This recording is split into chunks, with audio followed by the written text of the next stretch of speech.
Hello students, welcome back. हम लोग 8th class का चैप्टर पढ़ रहे हैं। 5th chapter conservation of plants and animals, यानी कि पौधों का और जीवों का संरक्षण। कंजर्वेशन का मतलब मैंने पिछले लेक्चर में समझाया था आप लोगों को, और पिछले चैप्टर में हम लोगों ने जो टॉपिक पढ़े थे, अगर आप लोगों को ध्यान हो तो हमने पढ़ा था कि डिफॉरेस्टेशन क्या होता है, यानी कि वन उन्मूलन, यानी कि वनों का काटा जाना जो क्या है, और उसके मुख्य कारण क्या होते हैं।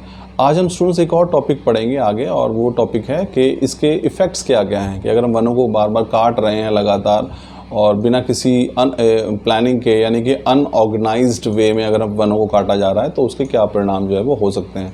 आज हम पढ़ेंगे कंसीक्वेंसेस ऑफ डिफॉरेस्टेशन, यानी कि वन उन्मूलन के परिणाम। कंसीक्वेंसेस का मतलब होता है स्टूडेंट्स परिणाम, और डिफॉरेस्टेशन का मतलब है वनों का कटाव, या फिर जिसको आप बोलते हैं वनोन्मूलन। तो सबसे पहले हम लोग बात करते हैं इसके रिजल्ट क्या है, यानी कि हम पेड़ अगर बहुत ज़्यादा काटेंगे तो उसके क्या परिणाम होंगे, वही हमने आज के टॉपिक में पढ़ना है। तो सबसे पहला जो इम्पोर्टेंट कारण है वो है global warming and climate changes. Students, ये हमारा, मैंने आपको पहले ही बताया था, हमने पढ़ा था कि डिफॉरेस्टेशन का एक मुख्य कारण क्या है, क्लाइमेट चेंज भी है। तो हम आज एक चीज़ और पढ़ेंगे, ग्लोबल वार्मिंग क्या होती है। अब देखिए, चलिए हम इसको जोड़ते हैं डिफॉरेस्टेशन से, यानी वनों के कटाव से। तो देखिए होता क्या है, during deforestation a huge number of trees will be lost. तो जब डिफॉरेस्टेशन होती है कि बहुत ज़्यादा संख्या में, huge number of trees will be lost, बहुत ज़्यादा संख्या में पेड़ों को काटा जाता है। Hence lower number of trees will absorb less carbon dioxide. अब चूंकि पेड़ों की संख्या कम हो गई है, अब देखिए पेड़ जो है एक बहुत महत्वपूर्ण काम करते हैं, और वो है कार्बन डाइऑक्साइड गैस को एब्जॉर्ब करना। कार्बन डाइऑक्साइड गैस जो है उसको हम ग्रीन हाउस गैस भी कहते हैं, क्योंकि कार्बन डाइऑक्साइड की मात्रा जितनी ज़्यादा एनवायरनमेंट में बढ़ेगी उतनी ही ज़्यादा वो हीट को, सन की हीट को ट्रैप करेगी, और वो हीट धरती को गर्म करेगी, जिसको हम ग्लोबल वार्मिंग कहते हैं। अब इसके बड़े नुकसान हैं स्टूडेंट्स। अब सोचिए, अगर धरती का तापमान बढ़ेगा तो जो पहाड़ों पर बर्फ़ है वो पिघल जाएगी, और वो नदियों के होते हुए बाढ़ का कारण बनेगी। तो ग्लोबल वार्मिंग हमारे लिए टेम्परेचर, दूसरी बात ये कि अगर टेम्परेचर बहुत ज़्यादा बढ़ेगा अर्थ का, तो वो हमारे लिए असहनीय भी हो जाएगा। तो आप देखिए, अभी इस कार्बन डाइऑक्साइड को, जो कि ग्लोबल वार्मिंग का मुख्य कारण है, वो पेड़ उसको एब्जॉर्ब कर रहे हैं, यानी पेड़ कहीं ना कहीं बैलेंस बना कर रखते हैं कि जो ग्लोबल वार्मिंग ना हो। लेकिन अगर हम डिफॉरेस्टेशन कर रहे हैं, अगर पेड़ों को बहुत ज़्यादा काट रहे हैं, तो जितने कम पेड़ होंगे उतनी वो कम कार्बन डाइऑक्साइड जो है वो एब्जॉर्ब कर पाएंगे, तो ज़्यादा कार्बन डाइऑक्साइड एनवायरनमेंट में रह जाएगी, और उससे क्या होगी, ग्लोबल वार्मिंग होगी। तो ये देखिए, trapping of heat rays by carbon dioxide increases the temperature of the earth surface. तो कार्बन डाइऑक्साइड की संख्या, अमाउंट बढ़ने से क्या होगा, जो हीट रेज हैं, जो सूर्य की गर्मी ऊष्मा है, वो यहीं पे धरती पर ट्रैप हो जाएगी, और इससे क्या होगा, धरती का औसतन तापमान बढ़ जाएगा। और इसी प्रोसेस को स्टूडेंट हम लोग कहते हैं ग्लोबल वार्मिंग। ग्लोबल वार्मिंग यानी कि हम इसको कहते हैं वैश्विक उष्णन। ग्लोबल वार्मिंग यानी कि पूरा टेम्परेचर जो है अर्थ का वो बढ़ जाता है due to increase in green house gases, और जिसमें कार्बन डाइऑक्साइड शामिल है, जिसमें वाटर वेपर शामिल हैं, जिसमें मीथेन शामिल है। तो ये सारी गैसेस क्या हैं, they all are green house gases, और they are responsible for global warming. तो ये पहला कारण था स्टूडेंट्स, इसका कंसीक्वेंसेस जो हमने पढ़ा था कि ग्लोबल वार्मिंग इसका एक मुख्य कारण है। नेक्स्ट देखिए हमारे पास क्या है, सॉइल इरोजन एंड डेजर्टिफिकेशन। ये एक और कारण है किसका, वनों के कटाव का। अब सॉइल इरोजन का मतलब क्या होता है, इसका मतलब होता है मृदा अपरदन। सॉइल इरोजन का हिंदी शब्द है वो है मृदा अपरदन। मृदा अपरदन सॉइल इरोजन का मतलब है जो सबसे टॉप वाली जो सॉइल की, जो हमारे पास जो मिट्टी होती है, सॉइल जो होता है उसकी जो सबसे ऊपर वाली लेयर होती है वो सबसे ज़्यादा फर्टाइल होती है, यानी सबसे ज़्यादा उपजाऊ होती है। अब इसी मिट्टी को बांध कर रखने का काम कौन करता है, पेड़ों की जड़ें होती हैं। अगर बहुत सारे पेड़ होंगे तो जड़ों के साथ वो मिट्टी बंधी रहेगी, उनको वो बांध कर रखेंगे। लेकिन सोचिए क्या हो अगर हम पेड़ काट दें, अगर हम पेड़ काट देंगे तो पूरी जगह बिल्कुल साफ और सपाट हो जाएगी, और ऐसे में क्या होगा, वनों के जो कटने से जो बिल्कुल प्लेन ग्राउंड हमें नज़र आएंगे, और जब भी तेज़ हवा चलेगी या तेज़ बारिश होगी तो वो तेज़ हवा या तेज़ बारिश जो है इस उपजाऊ मिट्टी को क्या करेगी, बहा कर ले जाएगी। अब जब इस उपजाऊ मिट्टी को कोई बहा कर ले जाएगा तो वो नीचे जो मिट्टी है वो इतनी उपजाऊ नहीं है, और वो क्या हो जाएगा, वो धीरे धीरे क्या होगा, ये जो मिट्टी है ये मरुस्थल में बदल जाएगी। इसको बोलते हैं डेजर्टिफिकेशन, जो आप यहाँ पढ़ रहे हैं, डेजर्टिफिकेशन। तो ये स्टूडेंट्स, सॉइल इरोजन भी एक मुख्य कारण है डिफॉरेस्टेशन का, यानी कि वनों को हम काटेंगे तो मिट्टी की ऊपर वाली जो फर्टाइल, जो टॉप सॉइल होता है, जो फर्टाइल भी होता है, वो भी हवा और पानी के साथ जो है बह जाएगा और उसका नतीजा क्या होगा कि मिट्टी बंजर हो जाएगी, जिसको हम कहते हैं कि वो डेजर्ट में कन्वर्ट हो गई है। ठीक है, तो ये एक और रीज़न है स्टूडेंट्स के जो डिफॉरेस्टेशन है यानी वनों का जो कटाव है उसकी वजह से हम जो है देखते हैं कि क्या क्या परिणाम जो है उसके हो सकते हैं। चलिए अब आगे बढ़ते हैं हम लोग। आगे हमारे पास नेक्स्ट जो है वाटर साइकिल। अब देखिए वाटर साइकिल यानी कि जल चक्र। आपको पता है कि जो वन हैं या पेड़ हैं वो बहुत महत्वपूर्ण भूमिका निभाते हैं कि वो बारिश लाने में सहायक होते हैं, है ना। कैसे उसको हम समझते हैं। अब देखिए होता क्या है, वाटर साइकिल का मतलब यहाँ पे जल चक्र, यानी कि ये भी कहीं ना कहीं प्रभावित होता है जो वाटर साइकिल है अगर ज़्यादा पेड़ कटते हैं, क्योंकि ये क्या है, tree plays a vital role in water cycle. जो पौधे हैं वो एक बहुत ही महत्वपूर्ण भूमिका निभाते हैं इसमें जल चक्र में, क्योंकि पेड़ों के पत्ते हैं या जो टहनियाँ हैं उनसे क्या होता है, वाटर वेपर जो है वो लगातार एटमॉस्फेयर में जाता रहता है ना। यानी कि जितने ज़्यादा पेड़ होंगे उतने ज़्यादा पत्ते, जितने ज़्यादा पत्ते होंगे उन पत्तों से उतना ही पानी भाप बनकर जो है आकाश में जाएगा और फिर बारिश बनकर नीचे आएगा। लेकिन जब हम पेड़ काट रहे हैं तो उस केस में क्या होगा, there is less rainfall in that area and then less water percolates into the ground. अब उसमें क्या होगा, उसमें जितने कम पेड़ होंगे, अब अगर हम ज़्यादा पेड़ काट लेंगे तो ऐसे में वाष्पीकरण, जिसको वेपराइजेशन कहते हैं हम लोग, या पौधों की पत्तियों से, वो कम हो जाएगा। अब वो कम होगा तो कम भाप बनेगी, वो कम बारिश होगी। अब कम बारिश होगी तो कम पानी जो है वो पौधों को मिलेगा और धीरे धीरे क्या होगा, दोनों नुकसान हो जाएंगे। जो ग्राउंड वाटर लेवल है, क्योंकि जो बारिश का पानी है वही जो है भूमिगत जल भी बनाता है, अंडरग्राउंड वाटर भी उसी से बढ़ता है ना। तो बारिश कम हुई तो भूमिगत जल यानी अंडरग्राउंड वाटर भी कम हो जाएगा और शॉर्टेज हो जाएगी सरफेस वाटर की and ground water due to persistent low rainfall. अब कम बारिश की वजह से क्या होगा, क्योंकि हमने पेड़ ज़्यादा काट दिए हैं तो बारिश कम होगी। ऐसे में जो सरफेस के ऊपर पानी है, यानी जो स्रोत हैं, तालाब हैं, नदियां हैं, झरने हैं, झीलें हैं, उनका पानी भी कम हो जाएगा और जो ग्राउंड वाटर है जिसका उपयोग हम लोग नीचे से निकाल कर धरती में से पीने के लिए करते हैं वो भी कम हो जाएगा, है ना।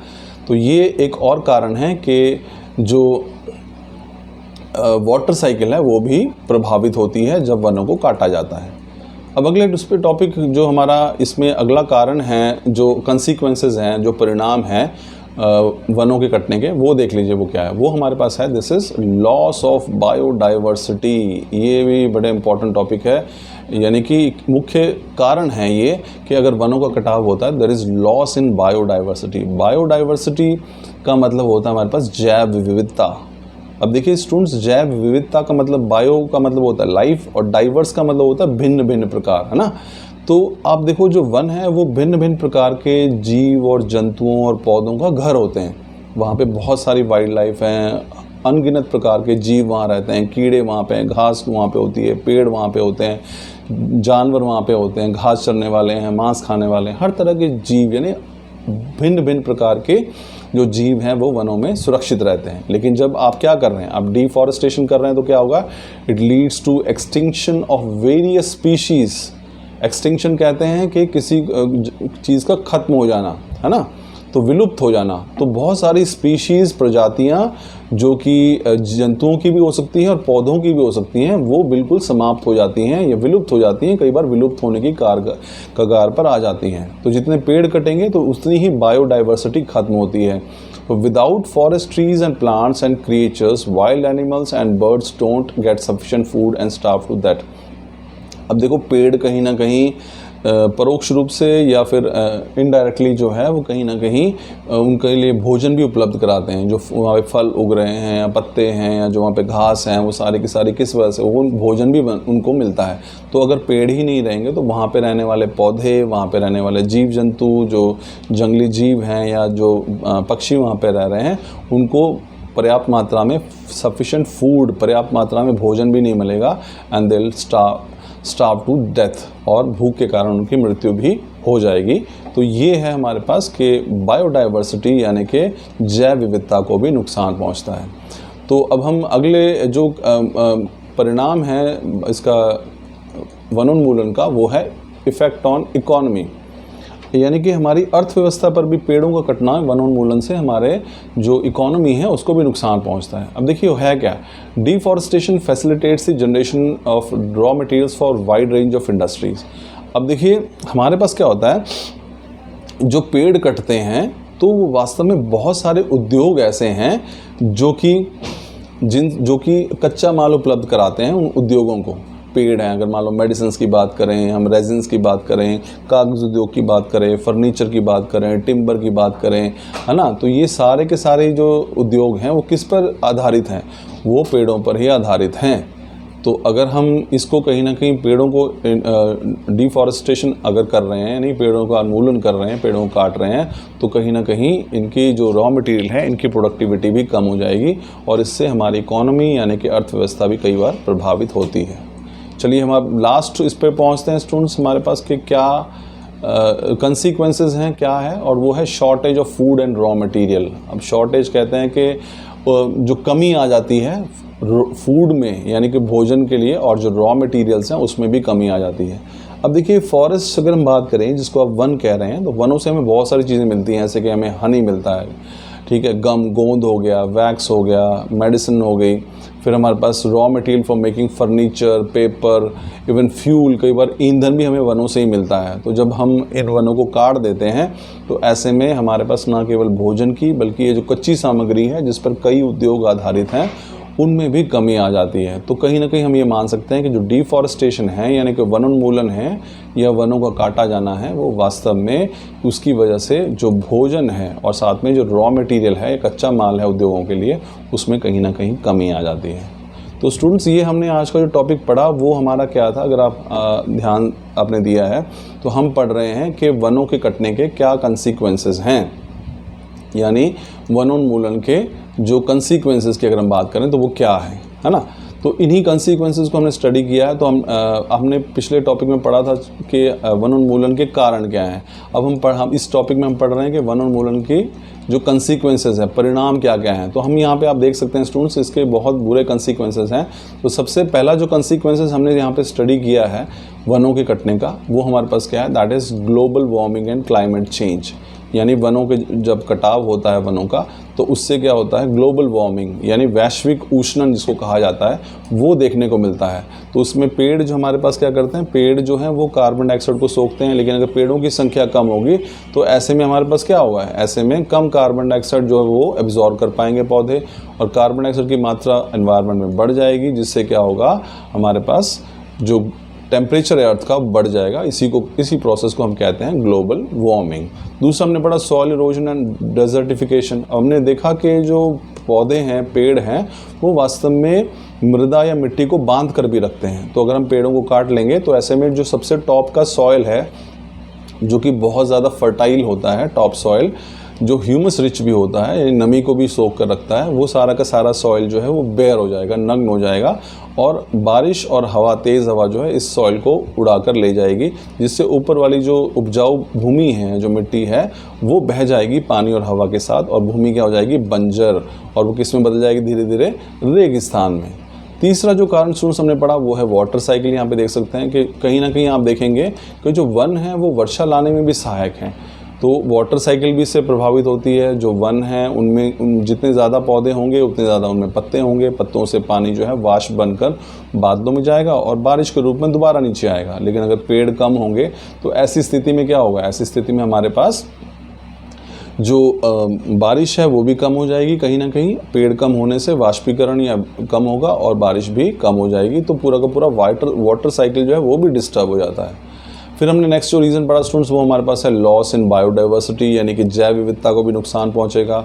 जैव विविधता का अर्थ होता है कि जंगलों में जो है वो वास्तव में बहुत सारे जीव जंतु, पेड़ पौधे, उनका घर होता है। तो अगर हम पेड़ों को काटेंगे तो ऐसे में ये सारी की सारी स्पीशीज़ जो है वो एक्सटिंक्शन पे आ जाएंगी, यानी कि विलुप्त होने की कगार पर आ जाएंगी। तो जितने भी जीव जंतु, पेड़ पौधे हैं उनको भी नुकसान पहुँचेगा। तो ये हमारे पास है कहीं ना कहीं, this is loss in biodiversity. ठीक है स्टूडेंट्स, अब हम लोग बात करते हैं यहाँ पे